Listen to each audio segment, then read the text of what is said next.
Muchas gracias, Isabel. Muy buenos días a todos, muy buenos días a todas. Bienvenidos a este espacio de reflexión que, como el nombre lo plantea, lo que pretendimos en este espacio de aniversario es citar a directores, a supervisores, a tomadores de decisiones de las escuelas, un poco como para pensar desde fuera qué es lo que está pasando en los procesos de sus instituciones. Quiero agradecer a cada uno de los especialistas, estamos en espera de una de las expertas más y de veras pues, pretendemos que el ejercicio que estamos proponiendo les ayude a ustedes a focalizar qué está pasando dentro de cada una de las escuelas. Sí he de confesar que el jueves me di cuenta que es puente, lo que me avisa de que ya no estoy focalizando verdaderamente de manera asertiva, ¿no? Porque dije, bueno,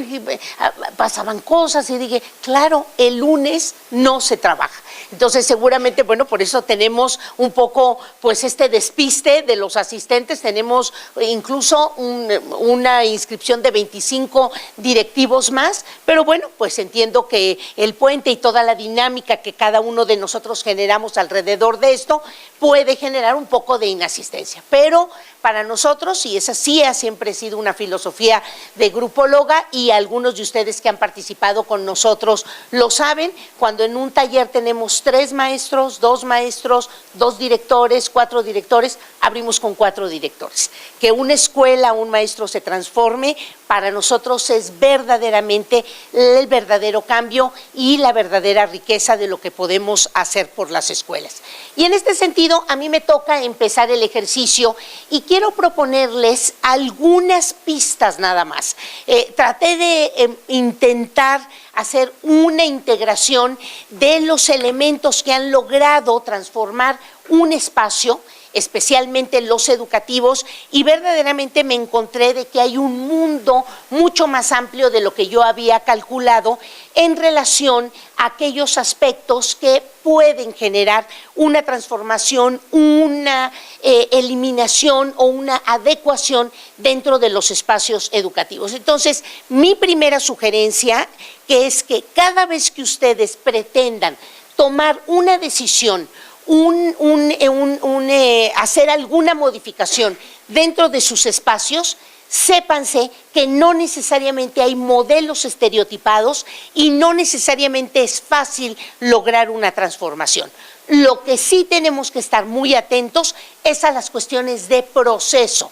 Es decir, cómo un pequeño cambio, una pequeña modificación, una pequeña transformación va moviendo el resto de los elementos de nuestra escuela, de nuestro sistema, y en función de eso ir advirtiendo cómo el modificar algo también va a generar algunas adecuaciones en otros aspectos. Entonces, la responsabilidad de un director, de un coordinador, de un supervisor es estar muy atento a esos mecanismos, para lo cual estoy proponiendo hacer un primer ejercicio de revisar cómo la política educativa sí llega a las escuelas y sí marca rumbos más de lo que nosotros sospechamos, ¿sí? Y que es importante también que ustedes estén alertas de esa posibilidad de cuando hay un cambio de plano de programa, o hay una propuesta de un proyecto, o hay el cambio de alguna disposición. Es importante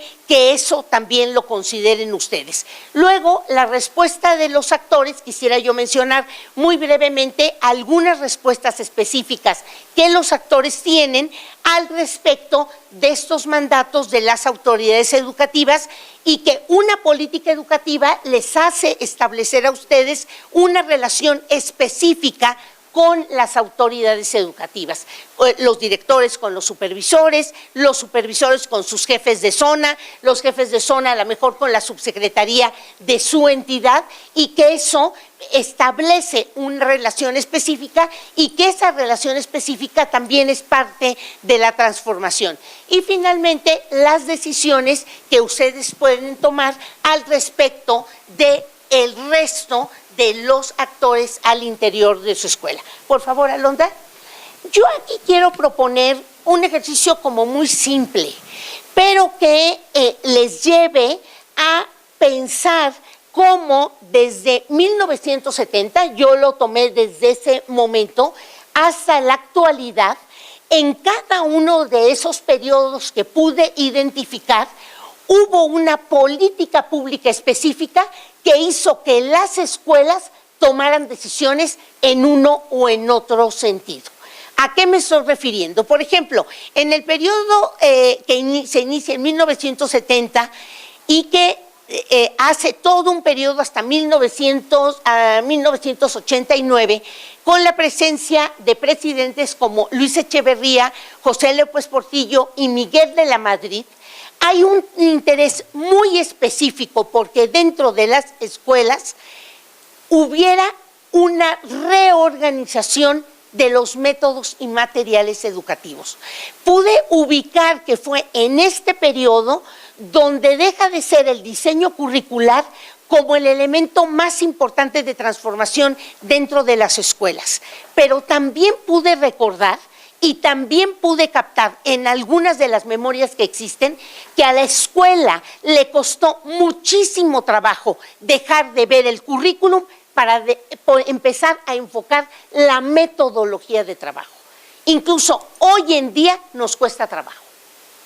O sea, si no hay un diseño curricular, un cambio en la propuesta curricular, a las escuelas parece ser que nos cuesta trabajo hacer cambios en la metodología de los maestros. Y a mí me parece que ahí tenemos los directores y los supervisores un hilo muy conductor muy importante, una columna vertebral muy interesante a detectar. Lo más importante que nosotros podemos hacer como directores, como supervisores, es cuidar lo que el maestro hace dentro del aula, ¿no? Que por supuesto va a cruzar con dosificación curricular y va a cruzar con enfoques de materias y va a cruzar con los sistemas de evaluación. Por supuesto que es un conjunto, es un sistema, no se puede dividir, pero es importantísimo, maestros directores, maestros supervisores, coordinadores, tomadores de decisiones, que verdaderamente veamos cómo ese currículum, cómo ese modelo, cómo ese programa, cómo ese recurso, cómo esa orientación, cómo esa cuestión de política educativa cae a las manos de los maestros y cómo se hace realidad al interior de sus propias aulas y sobre todo cómo impacta la labor de los niños. Ahí pueden ustedes ver la transformación del artículo 3º constitucional en este periodo fue importantísimo. Por supuesto que las escuelas rapidísimamente volteamos a ver y lo que me preocupa más es cómo volteamos a ver la política educativa como si fuera un permiso. No, la política educativa es eso. Es una orientación, es ver, ¿no? Dentro de la secretaría o dentro de los sectores educativos se ve el fenómeno macro. Entonces, cuando se lanza una política educativa, se lanzan solo pistas de orientación, pero los que hacen las adecuaciones, los que tienen que hacer las adaptaciones, son las escuelas. Y ahí es donde tenemos otro gran reto las escuelas, porque establecemos un tipo de relación con las autoridades federales, estatales, las más regionales, las más directas, que nosotros tenemos como si fuera un permiso. Y la única autorización que necesitamos las escuelas para actuar es si nuestros niños aprenden, si nuestros jóvenes verdaderamente están disfrutando el aprendizaje. Entonces, es ir cambiando esta visión de las autoridades escolares a ver y percibir lo que pasa con los niños. Eso por decir, ahí les dejo algunas rutas y les dejo otras de cómo ha impactado. Por ejemplo, en el caso de Carlos Salinas de Gortari y Ernesto Zedillo, hay toda una propuesta de modernización educativa y se da también la modernización de las normales. Y ese es un tema que ahora todavía no podemos conciliar. Hay un cambio para educación básica, media, superior y superior, pero cuando hablamos de las normales siempre van rezagadas. Y entonces, claro, las escuelas recibimos profesores con un rezago y entonces hay que actualizarlos. Entonces, fíjense cómo la escuela es la que recibe una enorme cantidad de elementos que se van dando en decisiones macro, pero que ya a nivel micro sí necesitamos el esfuerzo de los directores, de los coordinadores, de los asesores técnico-pedagógicos, de los supervisores, para hacer esas adecuaciones y ustedes detectar las necesidades que necesitamos atender, las necesidades que tenemos que acoger para verdaderamente en función de ellas hacer lo que se tiene que hacer al interior de las escuelas. En el caso de Vicente Fox, yo lo recuerdo, digo, son administraciones que tenemos más cercanas, pero la llegada de recurso público, ya no a las autoridades estatales, sino directamente a las escuelas, marcó una diferencia, donde el director ya podía tomar decisiones en función de un recurso. El famoso programa de escuelas de calidad marcó a muchísimas escuelas en la cuestión metodológica, administrativa, logística, de toma de decisiones. Entonces, la política pública, maestros, sí es algo que baja a nivel de las escuelas, pero a veces necesitamos estar mucho más alerta de cuáles de ellos no son permisos, sino son líneas propositivas y nosotros hacer las adecuaciones que requerimos para verdaderamente ver si esa acción, si esa estrategia, si ese planteamiento lo requiere la escuela. Yo ahí les dejo como un ejercicio con el objeto de que ustedes lo puedan pensar y aquellos directores que ya llevan varios años en sus escuelas puedan ir viendo cómo cada una de estas líneas sí impactó en las respuestas que las escuelas daban. La siguiente, por favor, Alondra. En este sentido, maestros, quise revisar de toda la política un poco cómo venían algunos planteamientos de retos para las escuelas.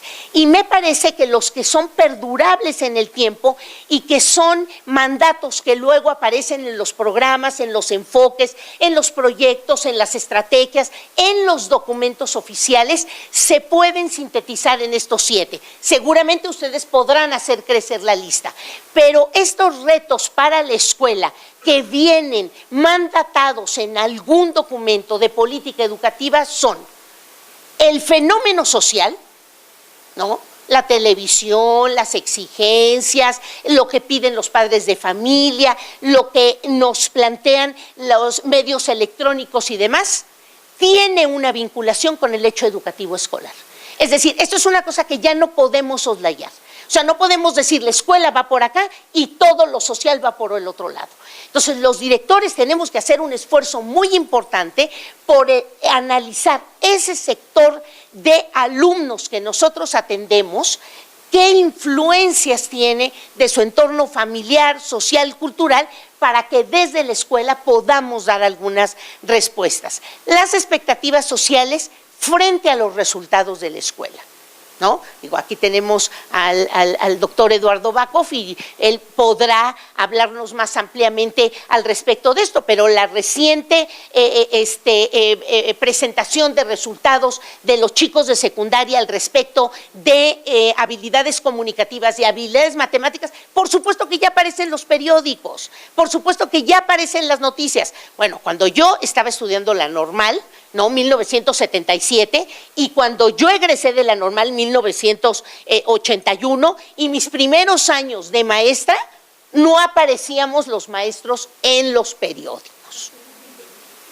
No aparecíamos. Lo que pasaba en las escuelas, resultados ni se exhibían, por ahí el día del maestro, el pliego petitorio del sindicato, por ahí cercano del mes de mayo. No, hoy por hoy ya somos noticia. Buena, mala, lo que sea, pero ya estamos, digamos, frente a lo que los padres de familia, los conductores de televisión, los periodistas dicen al respecto de la importancia de lo que sucede al interior de la escuela. Siempre lo ha tenido, no habíamos sido visibles, hoy ya lo somos.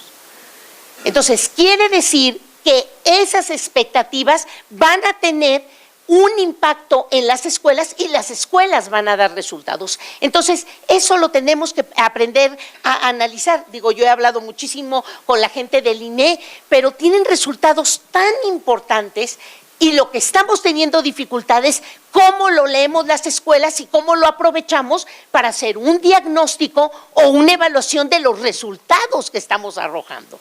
¿Sí? No es porque nos juzguen, no es porque nos digan que qué mal estamos, no.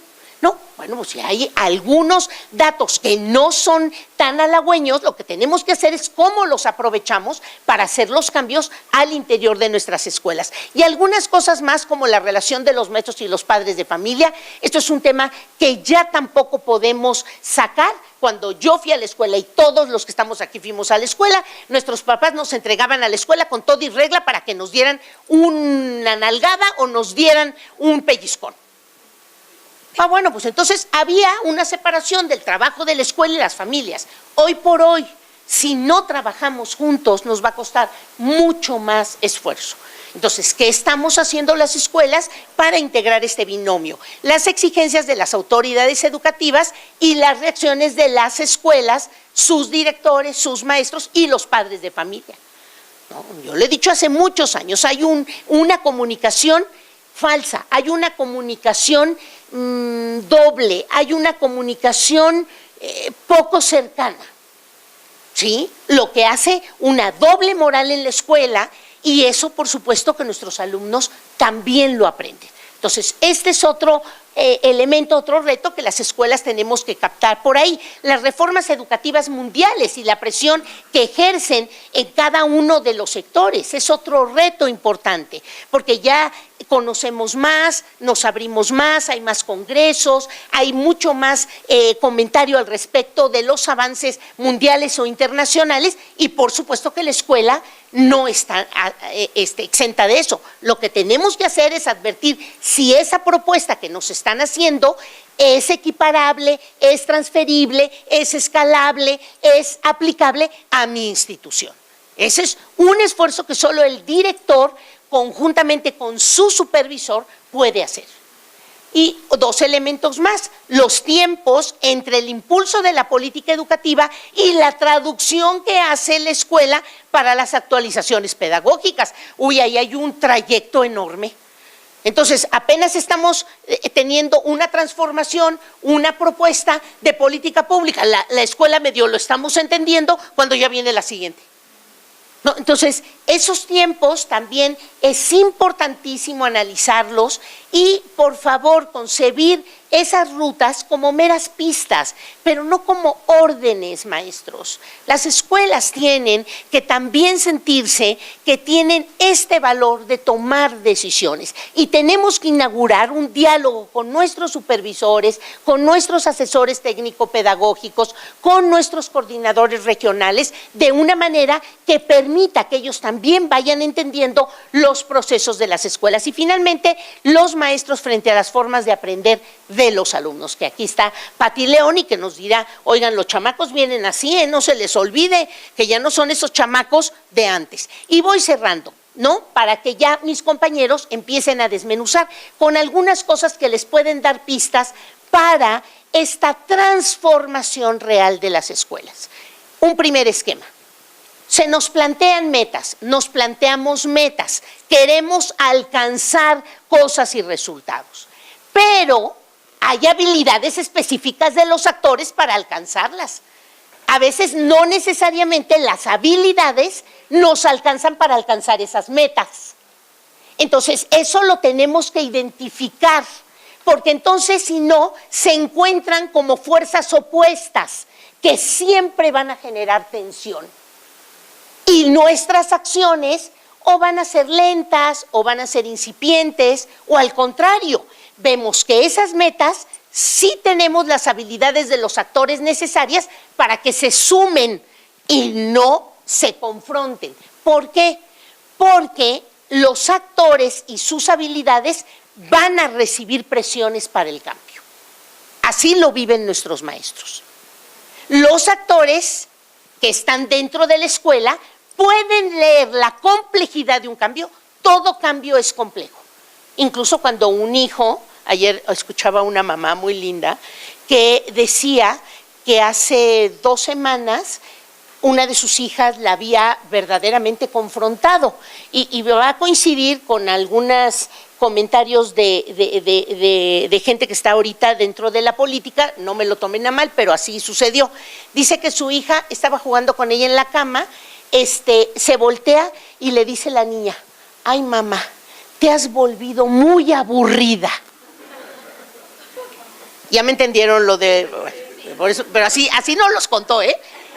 Y dice la mamá que ella recapacitó que ya no jugaban fuera del espacio de la recámara, ya no corría, ella ya se movía poco, ya no hacía contacto visual con la niña. 2 semanas, 3 semanas después su hija le dice, tus juegos están siendo aburridos, mamá. ¿Sí se fijan la captación de un niño? Es decir, la mamá dice, sí, me descubro más cansada, me descubro que he incrementado horas de trabajo, me descubro que me estoy llevando trabajo a casa y claro, alguien en la cadena va a pagar. Igual pasa con las escuelas, maestros. Esa complejidad de transformar, incorporar un libro nuevo, aumentar 1 hora de trabajo, poner una metodología que antes no dominaba o que apenas me estoy capacitando, el hacer una distribución horaria distinta, el quitar una asignatura, quitarles, transforma como ponerla. Todo eso que puede suceder dentro de la escuela puede estar leído por los actores de una manera lineal, no integral, y por lo tanto hacer incomprensible la meta, las acciones y el proceso. Entonces, el acompañamiento que como directores tenemos que hacer verdaderamente no es de los resultados, es del proceso. Y se establecen soluciones, las escuelas nos sentimos atrapadas y hacemos soluciones de cortísimo plazo, ¿no? Entonces hacemos planeaciones, hacemos comunicados a nuestras autoridades donde hay cortoplacismo y no verdaderamente el cuidado de un proceso. La que sigue, por favor. Aquí está el modelo lineal, ahí tienen sus características, les puede servir como para evaluar qué tipo de decisiones están llevando, pero se logran algunos cambios, pero no duran. Como no duran los aprendizajes de los niños. No es que nuestros niños no aprendan, aprenden momentáneamente, aprenden para el examen. Claro, entonces 12 meses después, el siguiente año viene el INE y la secretaría y no se evalúa, y claro, pues que los niños ya están en otra cosa, porque sus aprendizajes no son duraderos. Entonces hay que revisar por ahí, mientras que la propuesta de un modelo más integral, no lineal, sino más bien circular y cíclico, va a implicar transformaciones más lentas. Entonces sí nos tenemos que dar tiempo para los cambios, maestros. O sea, lo siento, si el antibiótico va a durar 8 días, pues va a durar 8 días, no esperes que al tercero te sientas totalmente bien. Si el hecho de incorporar una metodología para lectura de comprensión, para el aprendizaje de las matemáticas, hacer una dosificación, quitar contenidos, ver qué pasa si quitamos algunos contenidos, observar las metodologías de los maestros, nos lleva 5 meses, pues nos lleva 5 meses. Y tenemos que ir lento. No tenemos por qué llevar prisa. No quieran que los niños lean en segundo de preescolar, tienen toda la escolaridad para leer. Porque si los afectamos, el proceso se nos va a ir complicando cada vez más. ¿Cuáles y cómo?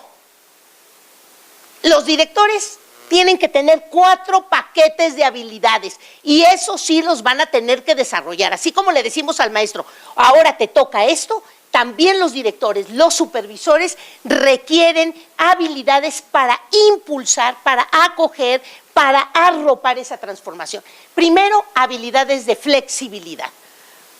Mucho estado de conciencia de lo que está pasando, no nos podemos engañar, posibilitar en todos los cambios siempre la inclusión, Hace muchos años, hace 40, 50, la escuela recibía en cada una de sus instituciones niños más o menos parecidos.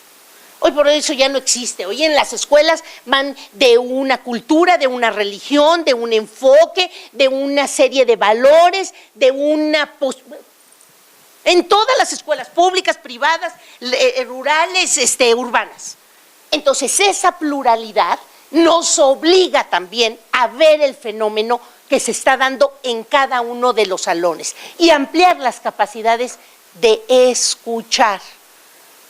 Observen mucho lo que pasa en las aulas y escuchen a los niños, así como esta mamá escuchó a su chiquita que ya se está volviendo muy aburrida para jugar. ¿Sí? Autonomía, maestros, por favor, sus escuelas son autónomas, lo dice la ley. Hay que comportarnos como tal, ¿no?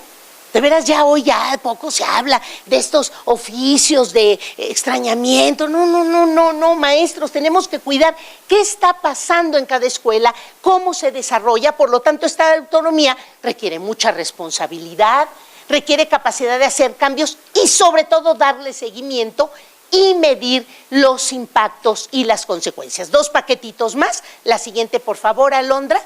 Creatividad. Identificar el y los problemas. Los tenemos, identificarlos ya es un gran avance.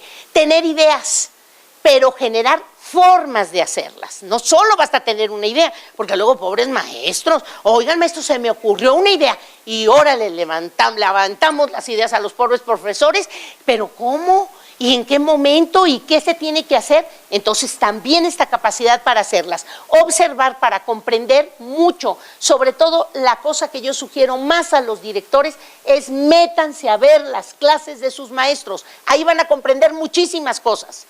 El 40% de su tiempo del día no se los pueden hacer los papás. Ustedes la hacen dentro de las aulas de sus propios profesores. Confirmar los límites y saber las reglas para saber romperlas. Eso es importante. Eso es parte de la creatividad, del arrojo, de la valentía y decirle al director y al supervisor, oigan, vénganse, vamos a ver qué es lo que está pasando con esto, quiero que observemos cómo trabajamos con este material, etcétera. Y mucho dominio personal. No, esta cuestión de no enojarnos con nuestros maestros, no enojarnos con los padres de familia, no enojarnos con los directores, sino ser ese elemento tan importante de integración, de sinergia, de inclusión, de cordialidad dentro de la escuela. Y innovación, capacidad de sentir, capacidad de ver alternativas, capacidad de ver conexiones, orientarse a las acciones más valiosas. No se entretengan en lo inmediato. Mejor apliquen a lo de más largo plazo. Ahí tienen las 5 claves: dominio personal, modelos mentales que permitan que ustedes al tenerlo claro lo puedan comunicar, visión compartida, no están solos, hay que incorporar a su gente de sus instituciones, aprendizaje en equipo y un pensamiento sistémico que les permita ver el todo, ver las partes, ver cuando mueven una parte, cómo se mueve el todo e ir trabajando en relación a esa toma de decisión que si meten un libro nuevo, que si incorporan a un profesor, que si quitan una hora de clase, que si cambian la manera de entrar de los niños o de los jóvenes a la escuela, qué otras cosas está modificando. La siguiente. Y entonces surge hacer de la escuela un lugar de encuentro alegre y entusiasta para los alumnos. Reducir el currículum establecido. Si no nos los van a reducir las autoridades, nosotros sí lo tenemos que reducir. Y enfocarnos y focalizarnos a paquetes de contenidos valiosos en los procesos de aprendizaje de los chicos. Dar más importancia a aspectos curriculares que los tradicionales. El arte, la música y los idiomas está comprobando que tiene un impacto motivacional para los alumnos muy importante. Revisar nuestros marcos de referencia éticos, de cómo se están dando las relaciones de los diferentes actores en nuestras instituciones, hacer de la escuela un lugar seguro y gozoso para aprender y lograr que todas las transformaciones o cambios en la escuela sean sistémicos, ordenados y más orientados a cuidar el proceso más que a los resultados.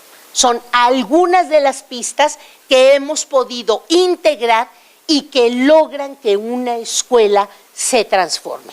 Hay una política pública, pero hay un modelo escolar de cada una de sus instituciones que ustedes son los que tienen que llevar a buen puerto, ¿no? De mi parte, una primer empujón, una primera orientación como para que ustedes observen sus escuelas, observen sus actuaciones y desde ahí pues veamos los otros 4 elementos que vamos a proponer. Muchísimas gracias.